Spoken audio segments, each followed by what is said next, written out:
Welcome to Real Estate Coaching Radio, starring award-winning real estate coaches and #1 international best-selling authors, Tim and Julie Harris. This is the #1 daily radio show for realtors looking for a no BS, authentic, real-time coaching experience. What's really working in today's market, how to generate more leads, make more money, and have more time for what you love in your life. And now your hosts, Tim and Julie Harris. 3, 2, 1, and we're back. And this is the new Real Estate Agent 15-step 90-day success plan. And of course, you can use this plan whether you are a new real estate agent or not. Before we get to point number 1, Julie and I were just talking about something that she read online. That's the first sign that basically... Warning. Yeah, exactly. Yeah. Now, we're going to just address this head on, and we're not going to sugarcoat it. So get ready. I'm just going to shoot you guys between the eyes, and Julie's going to back it up with facts, as we always do on this podcast. There is not going to be a real estate crash. There's not going to be a precipitous drop in home values. There's not going to be anything that's going to resemble anything that even remotely resembles what happened back in 2007, 2008. Stop listening to anybody that tells you that that there's going to be any kind of crash or correction. 99% of the time, they didn't sell real estate back then. They don't know the facts, and or most likely, they're trying to sell you something in preparation for this zombie apocalypse housing crash that's never going to happen. So I want you guys to be very clear that this time of year is really any time of year, but really, it's I have not seen so much misinformation or straight up, I'm going to just use the word that came to my mind, lying that's happened in our industry since probably it's been at least 10 years, because of the fact that so many agents don't know what to do in this real estate market, weren't selling real estate back then, and they're such easily manipulated into believing there's going to be a housing crash, because after all these other people are saying there's going to be a housing crash. How can the masses be wrong? Well, they are. So here are some facts straight from Julie Harris. Yes, that's right. So you might think that foreclosures are going up. Why do you guys think that sometimes? Well, because in the previous thing that you've heard about, probably not lived through, prices went up. It seemed like a big boom, and then there was a big bust. And that is the beginning and end of the thought process. Just because prices have been going up for a long time does not equal a housing crash. That is not a fact based on anything. Just because it happened back then does not mean it's happening back now. Why? And we've done very long form podcasts with many, many points, but the underlying facts are not even close to the same. Well, matter of fact, there's the fewest number of distressed real estate actual homes that there's been in how many long? 20 years? No, not 20, but like 15. Since they've recorded it. Okay. Well, and not only that. As a percent. Yeah. Of total mortgages, right? It's less than 3%, right? Yes. Okay, so here's a couple of facts, since we're facting them off the top here. Only about 50% of people who own a home even have a mortgage. And I believe the number, and Julie and I didn't prepare for this. Like I said, this was just a conversation we're kind of looping you guys in on. I believe the number was a little bit less than 50%, like 43%, but it's something like that. Now, when we say that on this podcast, somebody always puts in the comments, I have a hard time believing that few people have mortgages. How? Why is it that you have a hard time believing that? A lot of people, basically, by the time they're like 45 or 50, have their home paid off. And it's also tracked. Yeah, exactly. Google it.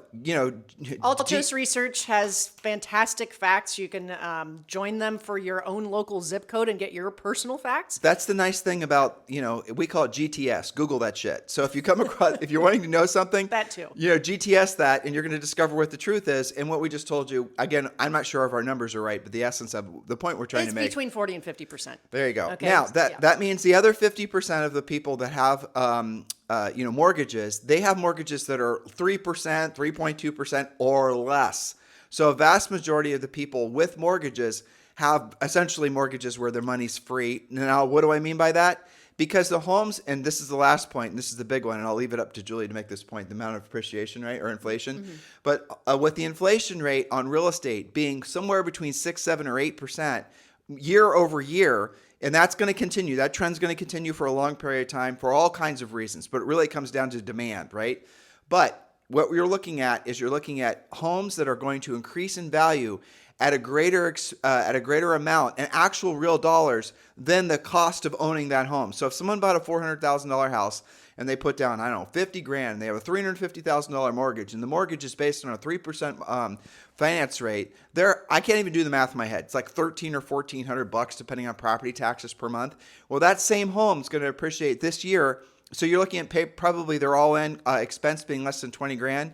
If that home inflated or appreciated by 6% in the last 12 months, that same $400,000 home now 6 times 4, guys, get it? So someone's actually living in their house for free because the house is actually inflating faster than what they're spending on. What they're spending on that. That is not normal unless you're in a house a super duper long time, like decades. Then that kind of thing will play out because of the inflation. But with interest rates and so many people locked into lower interest rates, a lot of people have won the real estate lottery. Now, that's not to mean that they're going to stay in those homes forever, because a lot of those people are going to have to put those homes for sale for natural, normal reasons that sellers have always historically put their homes for sale. Too big, too small, can't afford it, moving, relocating.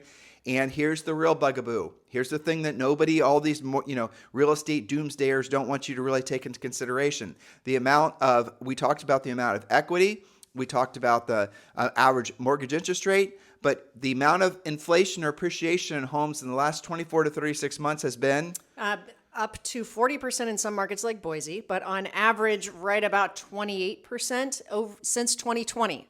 So if you bought a house back in 2020, you can just add 28% and you have at least that much equity. The average equity for people who still owe something on their homes, people with mortgages, is over $100,000. That's the average. Now, are there cases where perhaps maybe you bought in the last half of last year and you were in a bidding war and you had to go over list price and you didn't have a really big down payment and maybe you got relocated and you have not very much equity? Yes, that's true, but it's still highly unlikely that you would get to the point where you're actually upside down. What she's saying is if you bought when interest rates were higher and you haven't stayed in the house long enough and you put money down, if you had to be forced to sell the property now, you might actually have to lose some of the equity. But here's the solution for that. Stay in the house another year or 18 months, or rent the house for another year or 18 months. And then the inflation rate is going to basically make you more than right on your mortgage and more than right on your equity situation. Well, so are there random I call them one-off foreclosures and short sales? Very, very occasionally, like 1% to 2%.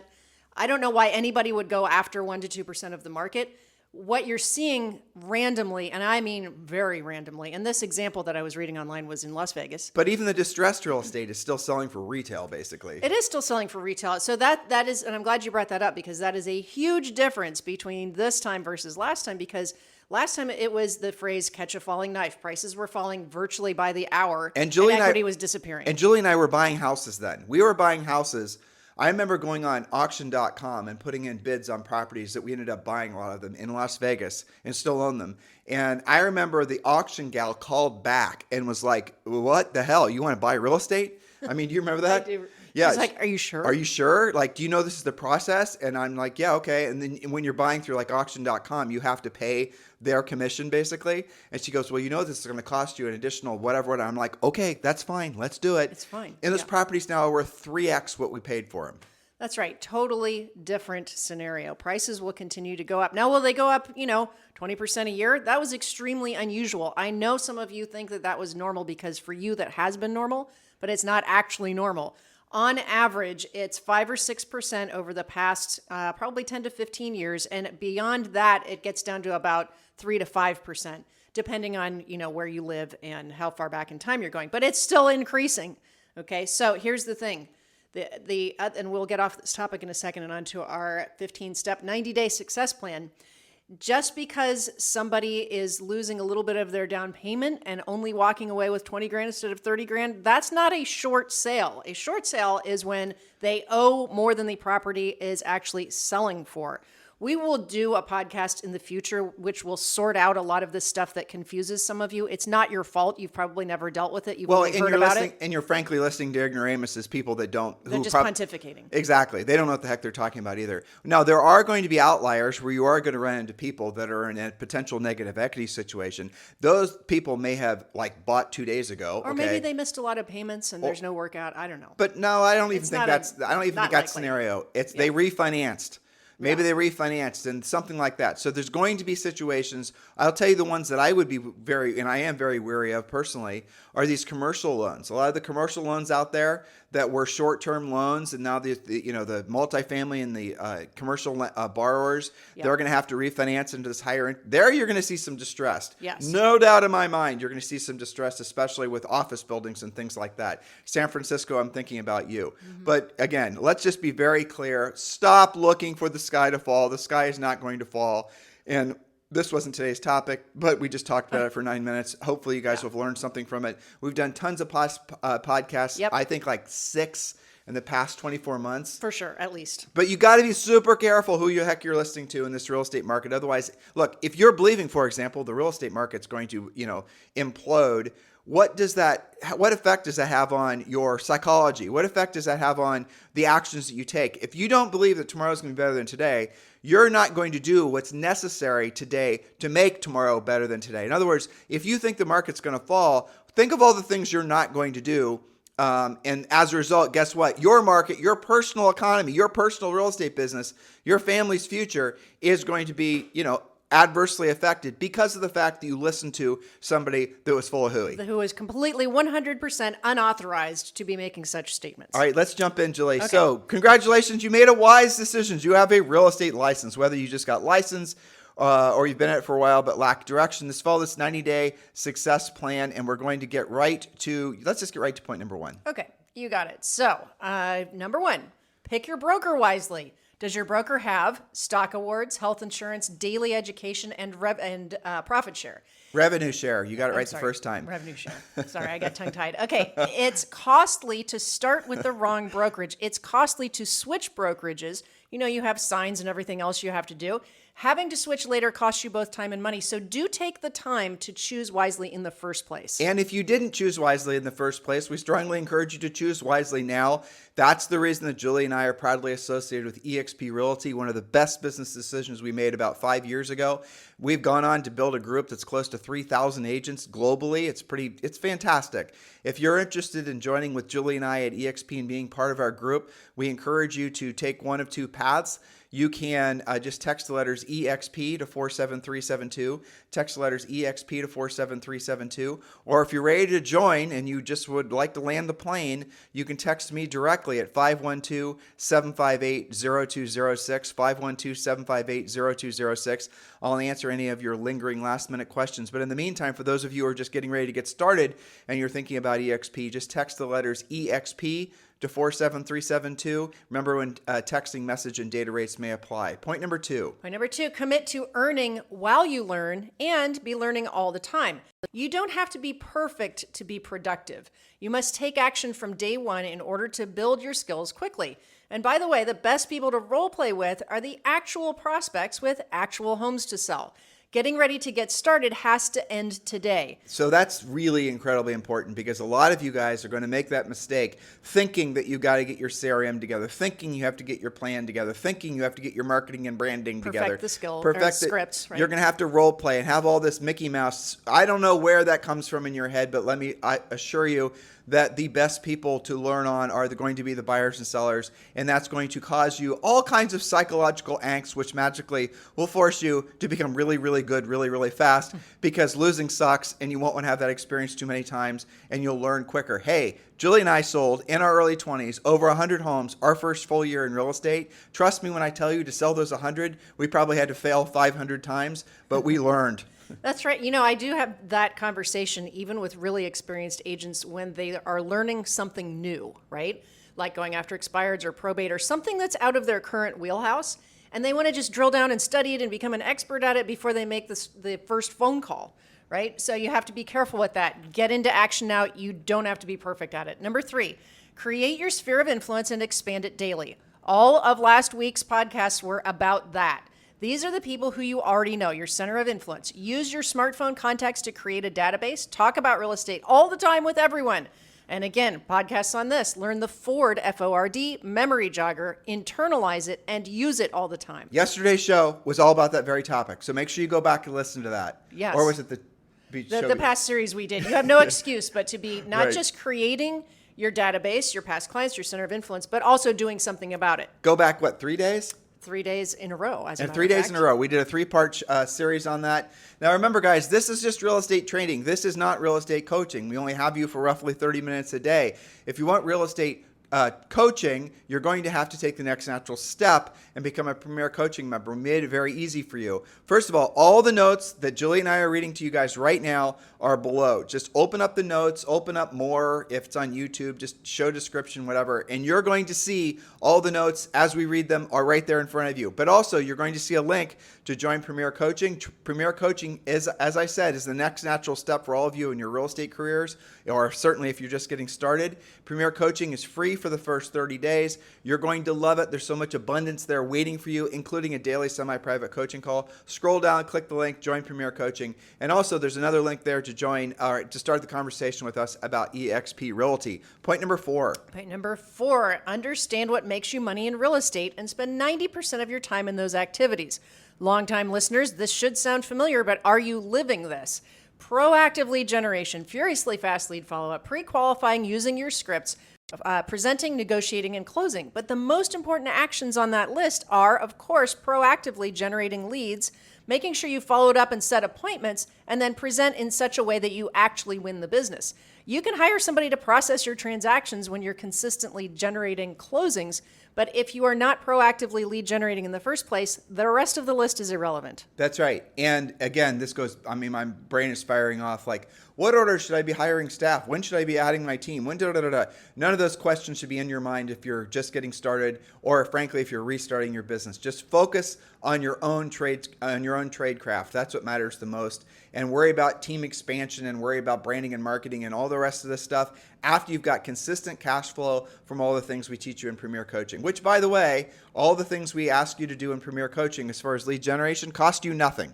It's about proactive lead generation. I'm sure you will agree that you guys are all very sick of getting emails and solicitations constantly for someone trying to sell you leads. Well, guess what? I've got great news for you. You can continue to set those people on do not respond. Swipe left. Exactly, swipe left, because the reality is you can generate an abundance of leads yourself without ever having to pay a referral fee or doing really anything else other than the real work of real estate. We teach you to do that in Premier Coaching.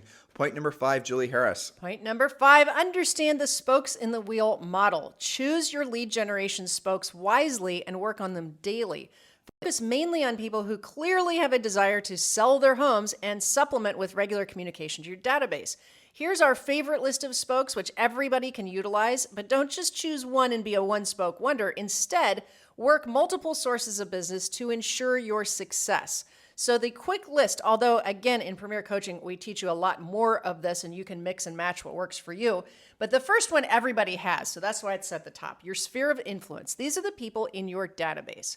Again, refer to previous podcasts on that. Next, open houses, absolutely hot lead generators, especially in today's market, cost you nothing. Next, we have unrepresented owners, otherwise known as for sale by owners. They're handing you their phone number and they have a for sale sign already in their yard. You should be speaking with 100% of them in your market. Expireds, older expireds, withdrawns, and temporarily off the market listings. Not only are they willing to need to sell, some of them have to sell, but they also have demonstrated they are willing to list. Next is door knocking, especially for your buyers with specific needs. New build salespeople who can refer you to prospects who have to sell their existing homes. Do all of the above, not just some or one of the above, and don't just dabble in these lead sources. Get really great at them. Point number 6. I know we're going fast, but you guys have the notes if you just scroll down. So point number 6, commit to profitability. Don't blow your money on the 3 worst Bs: buying buyer leads, building your brand, or building a team. You don't need to actually do any of those things to be successful or profitable. And I know that is completely against everything that everyone else is saying, but the reality of it is that they're trying to sell you into buying buyer leads, sell you into building your brand, and sell you into building a team. Their businesses are predicated on you believing that those things are necessary. And I'm here to tell you, and as is Julie, frankly, all the top real estate agents in the United States that we've ever personally coached, you can have a fabulously, amazingly profitable real estate practice if you just focus primarily on listings. And then, frankly, if you never even spend any time or money on the other activities, you'll be right as rain. There is example after example after example. You guys believing, especially the younger, frankly, those of you who've grown up on social media, believing that you have to be famous in order to be successful is absolutely incorrect. When you get older, you will, and if you are older now, I want you to ask yourself this question. If you're 20 and you're listening, here's the question. If you have to choose between being rich and being famous, you cannot have both. Rich or famous, financially free or famous, which will you choose? And then I'm going to ask you that the 40-year-olds and the 50-year-olds and the 60-year-olds, the same question. And here's what I know what the answers will be. The younger person, even though they know in their heart that the answer is rich, they're always going to say famous because they think that being famous will result in being rich, or being famous to them, the recognition from others, is to them emotionally what they desire more than being rich and being free. The older you get, the less you give a rat's ass, frankly, about what other people think, and the less you care about getting, essentially recognition from strangers, the less important it is for you to be famous. Now, this is all sort of a biological imperative that's very fascinating, psychologically speaking, why people when they're younger are more focused on, peacocking. A lot of it has to do with natural selection, if you believe in that sort of thing, which we do. And you guys getting the point? When you're younger, you're trying to make yourself stand out so you can find a mate and,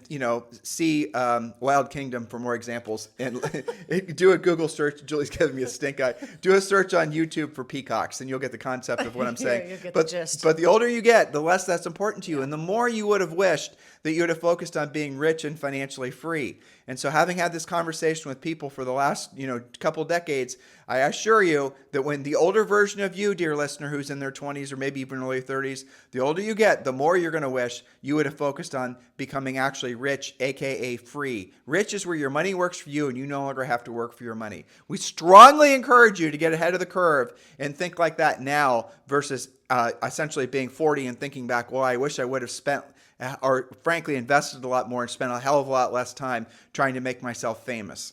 Speaking of which, another financial point is number 7. Pay yourself first. 10% from every single commission check goes to your savings. That's a dedicated savings account. Does not have a checkbook with it. Does not have a debit card. It is supposed to stay there. That's why it's called savings. 20% to your tax account. For most of you, that's going to cover it. Certain states you may need to do more. And the rest of it to your operations account. Save more if possible right from the beginning. Do not mix these accounts. Now, you can refer to our podcast series about wealth building as well. And if you've been in real estate for a while and you're not doing this, you don't have to be a newbie to start saving 10% off the top, 20% to taxes, and the rest to the other account. We talk about this a lot in our book, Harris Rules. And Harris Rules is available everywhere, Barnes & Noble and all the rest of the places. But I will point this out as well. This is going to be a little bit of a mind bender for some of you, but it's true. Most of the most successful people on planet Earth are, and usually, were, sometimes they sold their companies, business owners. But where they made their money, where they built their actual wealth, this is the thing that's surprising, isn't from the actual proceeds from the selling of the business or things like that. They built profitable businesses. They then took that profit and invested in a lot of things, for example, real estate. Mm-hmm. So if you look at essentially a lot of wealth creation that's happened, most millionaires and multimillionaires in the United States are first generation. They did it themselves. So it might be, say, for example, a real estate broker. The real estate brokering did not make that person rich. It's the profits that they made from the brokering that they then put into real estate that made them rich. You guys get it? Your vehicle for wealth creation is your real estate business. That should be ultimately an ATM machine. With that money that you pull out of your ATM machine, then you invest that. And over time, the investments you make are going to be what truly makes you wealthy, not your real estate brokerage or your real estate team. That's an interesting concept, but it applies to virtually every entrepreneur that I've ever, and Julie and I have ever met. And even, think of it this way, when you see people that sell their business or sell their businesses, what do? They put it in, they become investors basically, and they put a lot of it in real estate, some other things like that. And that's where they might go from, I sold my business for $5 million, but then when I took the proceeds from that business and I invested in this, that, and the other, now I have a net worth of, significantly more. You guys get the concept here? See your business for what it is. Don't think that someone's going to come and tap you on the shoulder and, basically give you the winning lottery ticket because that you sold your real estate practice. Never happens. Point number 8. Point number 8, don't seek or take advice from unqualified fake coaches. refer to the top of this podcast, what we're talking about. Free YouTube advice, Facebook surveys, and salespeople trying to sell you stuff do not have your best interests at heart, nor do they have the authority or experience to actually advise you. So step away from that. Fake coaches, how do you know? Ask these 4 questions. I'm going to go through them very quick. Number 1, Mr. Fake Coach or Mr. Coach, who I'm trying to determine if they're fake or not. Have you sold real estate before? If not, fake coach, stop right there. Question number 2, if they've sold real estate, did you actually sell 100 homes in 1 year? If they did sell 100 homes in 1 year, that's okay, we're on the right path. Ask the 3rd question. Did you sell at least 100 homes per year for at least 5 years in a row? If the answer to that question is yes, which by the way, it'll never will be yes, because I frankly, other than Julie and I don't know of any other coaches that meet those criteria, but you go on to the next one. And then the last question is have you done at least over 100,000 paid coaching calls? Not speaking on stage or not speaking at office meetings or YouTube videos or any of the rest of it. Have you been paid at least a few $100 to perform at least 100,000 coaching calls? That's going to be the market tested, essentially agent who's actually earned the right to call themselves a coach. And again, there are very few people in the industry that even come close to meeting those criteria. You deserve to at least have a coach that at least comes close. And yet, what do many of you do? You settle for anybody that calls themselves a coach, and you don't, frankly, have them validate what they're telling you is true. You deserve better. And again, it goes back to the idea that if you take bad advice, you follow a wrong path. That tiny little piece of bad advice, that are a tiny little wrong path, that doesn't just affect you now. It affects you potentially for the rest of your life. So be incredibly sensitive and careful who you listen to, not just about real estate coaching, but any and all aspects of your life. Point number 9. Point number 9, and this is for all of you, but it's a good way to start if you're new. Keep your online profiles professional. Don't be political, opinionated, or complaining. Don't have unfinished profiles. Have a professional business Facebook page. Don't get talked into paying for website optimization. And your social media is there to support your business, not to create business. It is not by itself a spoke. We talk a lot about this in Premier time. Coaching, right? Yeah. But really, the big takeaway there is be a Republicrat. Don't, and I know if you're in San Francisco or one of these other, dominantly or if not completely left-leaning communities, and there's right-leaning communities like this in the country as well, then maybe not being a more partisan is a smart move. But for the most part, for the most of the country, you're going to want to be a Republicrat, which means keep your nose out of politics, because even if you're aligning with some people, you're going to be offending others. And I know you can't appeal to everyone, but in real estate, if your highest and truest mission is to be of service to other people, maybe that's a good idea to try to be of service to as many people as possible, no matter whether they're voting red or voting blue. Point number 10. Well put. Okay, number 10. Answer your phone. Call people back as soon as possible, even if that's to tell them you're about to be on an appointment and you'll call them at a certain time. Lack of communication is the number 1 complaint real estate clients and prospects have. When they don't hear from you, they're not thinking good things.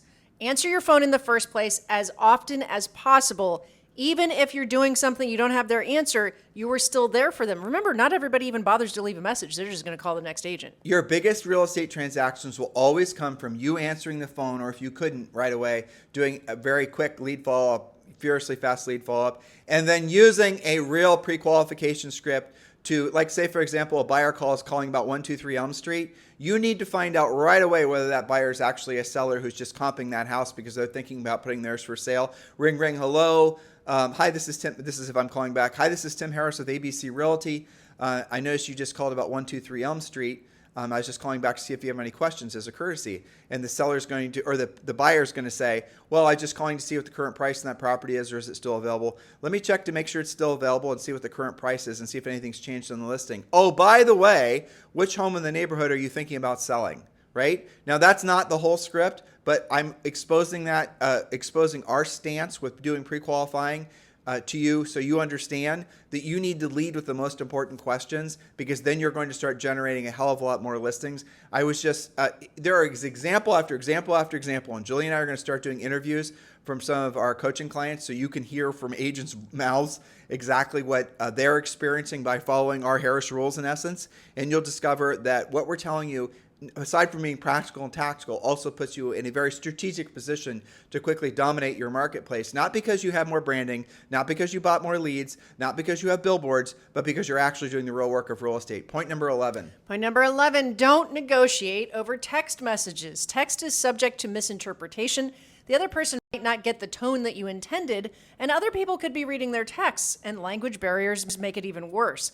It's also not a legal document. That is a big-time rookie mistake, and I would say it is a busy agent lazy mistake. So just don't do it. Pick up the phone, have real conversations. Again, if you're a buyer and you're competing for a buyer's agent, and you're competing for a house, and you're the one that's calling the listing agent while everyone else is trying to send texts, that does give you an unfair advantage. Point number 11, or 12 rather. Point number 12, focus on being a listing agent. Yes, even if you just got your license, focus on being a listing agent. Listings produce leads, but buyers generally don't. Sellers have to sell, but buyers never actually have to buy. Lead with listings. Case in point, one of our coaching clients yesterday spent the entire week working with, I think it was about $1.5 million potential buyer. Highly qualified, highly motivated, showed beautiful properties. Guess what happened? They just decided not to buy. Well, why? Because when they originally got pre-approved, the payment was different when they asked for this letter, and they decided to just wait it out. Now let's talk about the other things that are hiding in the shadows of what she just said. That buyer's agent, that agent who was working with that buyer, because in their minds they had $40,000 to $50,000 in commission dancing around their head, probably was doing crappy lead follow-up, probably wasn't generating new leads, probably wasn't doing a lot of the other proactive lead generation things that we teach them to do, because they thought they had a home run with that buyer where they were going to make 40 to 50 grand. That is ultimately the fallacy of essentially trying to build a buyer's-based business, because the buyers can change their minds. And all of you who are experiencing high levels of frustration in real estate right now, you got to ask yourself, where is it coming from? It's coming from these flibberty-gibbety buyers, and they're going to become more fragile as the markets, continues to fluctuate. People hate anything that remotely resembles change, and change is what we're going through right now in the economy. Now, Julie said something. There's no such thing as a buyer that has to buy. And there isn't, because buyers can always stay put. Buyers can always rent. Buyers can always, do an addition to their home. Buyers can always all kinds of different things. But there are dozens of examples of sellers that absolutely positively have to sell, where they don't have a choice, where the cost, literal and otherwise, of not selling the house is greater than the cost of selling the house. There is no example, you might argue 1031 tax exchange, but there are no examples of that on the buyer side. So if you have to choose between working with buyers and working with sellers, and sellers absolutely positively have to transact, and the buyers will change their mind as soon as the wind changes direction, you're going to want to focus on the sellers. Point number 13. 100%. Number 13, always say, yes, it would be my pleasure to help you with that. Then get help if you need it. You can only build your skills by earning while you learn, so don't say no to opportunities when you can say yes. You can always partner with or refer the transaction to another agent if something is just way too far out of your wheelhouse. It's better to learn it. Our coaches are ready every single day to help you. Some of you say, I don't work with first-time buyers, or I don't do commercial, or I don't do this and I don't do that. Well, that's why you also aren't making the commission. So say, yes, it would be my pleasure to help you with that, and then just reach out and get some help yourself. And if you're like with eXp Realty and you have said yes to a commercial opportunity, you don't know what to do with it, eXp's got a commercial division. You can partner with the commercial agent. You can just refer to the commercial agent. Say yes to every single opportunity you have. You don't know anything about land. You don't know anything about rural. You don't know anything about farms. You don't know anything about whatever it is. Well, guess what? Say yes to it and figure out after you have the opportunity to. And maybe you can't figure it out. Maybe you're not the right agent. And like I said, refer it out to an agent who is, but never say no. When you guys feel the propensity or the desire to say no, it's out of your ego's embarrassment, not wanting to feel embarrassed for admitting to that prospect that you don't know how to solve that particular problem. So avoid the embarrassment, just say yes, and then figure out the solution after you figured out how to say yes. Amen to that. Okay, number 14, do what you don't want to do when you don't want to do it at the highest level. There will be days when you simply don't feel motivated. That is normal. There will be days when you overthink yourself into analysis paralysis. There will be days when you feel less than competent, but do the work anyway, so that you can then have days of success, gratitude, and profitability. So much comes through you doing the work that you can't get any other way. Some of you have an experience deficit because you say no too much, because it's out of your wheelhouse and you don't deal with it. Learn it as you go. That's okay. and get help. And of course, point number 15 is get involved in Premier Coaching so we can move you forward faster, answer your questions daily. We have coaching sessions every single day. And of course, hold you accountable. Scripts, skills, pre-listing package, listing presentation, buyer presentation, and many more things will help you to build confidence, earn money immediately, and shorten that learning curve. Guys, this is your market if you choose for it to be. Or if you want to hide out and wait for the clouds to clear, if you're seeing clouds, that is, because frankly, all of our top coaching clients, they're not seeing clouds, they're seeing opportunity. But if you're not feeling optimistic and excited about tomorrow, next year, the year after that, you've got to start by being super honest with yourself that you are probably essentially saturating yourself with people, with experiences, with environments that are reinforcing the fact that this isn't the greatest opportunity of your life. It right now isn't going to be the start of the greatest period of your life, right? In other words, you're allowing yourself to be influenced by people, places, experiences, maybe your brokerage environment, which is not conducive for you to, frankly, make this your market because of this market. You are allowing your potential to be eroded by the people you listen to, by the posts on Facebook that you read, by the videos on YouTube, by the news channels. Go media free urgently. And that would be the last thing I will suggest is point number 16, a bonus point. Urgently go media free. Go media, and if you are going to be a connoisseur of people who are, success biographies and whatnot, one of the consistencies, Julie and I listen to a lot of podcasts about that, but one of the consistencies that you're going to hear with every single person who's really, become one of the most successful people in whatever their chosen field was in the history of history, they are absolutely media free. They do not listen to the propagandized news media, or essentially are constantly seeking other people's opinions or all the rest of it. They're out there focused on what their particular mission is. It is almost impossible to be really good at more than one thing. So stop trying to be really good at one thing. And if the one thing that you have to be really good at is always having a positive mindset, there is no limit to what you're going to be able to accomplish in your life. And hopefully you guys appreciate this podcast. Thank you for keeping this the number one listened to daily podcast for real estate professionals in at least the United States. You guys have a fantastic day. Remember, there's well over 2,000 past podcasts you guys can be listening to. So make sure if you feel like binging on past podcasts, as some of you do, they're there waiting for you. Have a fantastic day. We'll talk with you on the show tomorrow. This podcast is a part of the C-Suite Radio Network. For more top business podcasts, visit c-suiteradio.com.